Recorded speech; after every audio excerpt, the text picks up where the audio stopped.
জলপাইগুড়ির তিস্তা নদীতে ভেসে উঠল বরলি, বোয়াল সহ নানা প্রজাতির মাছ। আজ তিস্তার রেল সেতু সংলগ্ন মরিচবাড়ি এলাকায় নদীতে ভাসতে দেখা যায় মৃত মাছগুলি। জলে বিষক্রিয়ায় মাছগুলির মৃত্যু হয়েছে বলে মনে করছেন মৎস্য দপ্তরের আধিকারিকরা।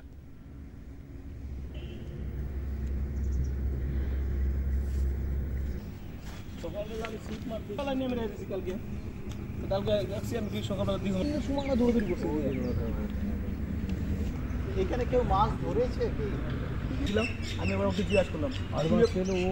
আমরা দোমোহনী রেল ব্রিজের এখানে এলাম, একটা খবর পেয়ে যে নদীতে বিষ দিয়েছে তিস্তাতে, সেই মাছ মারা গেছে। তো আমরা হাতে নাতে ধরা বা সেই মাছ দেখার জন্য, কিন্তু এখানে কিছু স্যাম্পেল বা সেরকম কিছু দেখা যাচ্ছে না। এলাকার যারা মানুষ তারা রিপোর্টিং করছে যে হ্যাঁ সকালবেলায় মাছ মারা গেছে।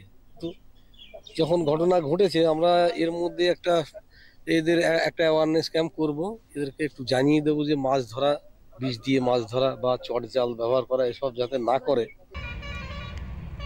অসাধু কিছু মৎস্যজীবী এই ঘটনাটি ঘটিয়েছে বলে মনে করছে স্থানীয় বাসিন্দারা।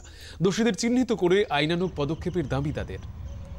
মাছগুলা মরে মরে ভাইসে উঠতেছিল। ওইখানে মাছ ছিল, আপনার বোয়াল ছিল, তারপরে কালীবাউস, রুই, আইর, বাইম মাছ, পুঁটি মাছ, ট্যাংরা মাছ, সব ধরনের মাছ। যারা তো বিষ তেল দেয় তারা তো আর থাকে না, তারা তো ভাইগে চলে যায় আগেই। একটা জাল লাগাই রাখছি, ওই যে ভেবে পড়েই আছে।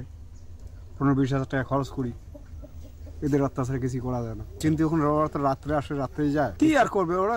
দেখি নাই, ওদেরকে দেখা যায়। এই যে বরলি মাছই মরছে, শুধু বড় বড় মাছ দেখা যায় না। হ্যাঁ।